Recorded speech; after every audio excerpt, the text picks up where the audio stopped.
ఓం ఇది వేదమంత్రం అన్నమాట. యజుర్వేదంలో 32వ మంత్రము.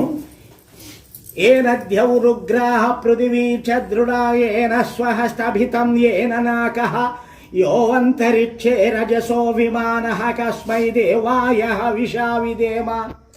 ఎవనిచే తీక్ష్ణ స్వభావము గల సూర్యాది లోకాలు మరియు ఈ భూమియు దృఢముగా ధరింపబడి ఉన్నదో, ఎవనిచే స్వర్గ సుఖము ధరింపబడి ఉన్నదో, ఎవడు మోక్షానందము నొసగునో, ఎవడు ఆకాశమున పక్షుల వలె సమస్త లోకాంతరాలను త్రిప్పుచున్నాడో, అట్టి సుఖదాయక పరమేశ్వరునకు పూర్ణ పురుషార్థ రూప హవిస్సుతో నమస్కరించుచున్నాను.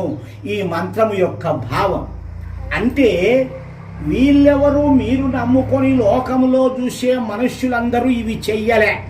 బాగా గుర్తుపెట్టుకోండి. భూమిని చెయ్యలే, సూర్యుని చెయ్యలా, నీటిని చెయ్యలే. అట్లే ఈ గుళ్ళల్లో గోపురాలలో ఉండేటువంటి విగ్రహాలు ఏమిటిని పుట్టించలే.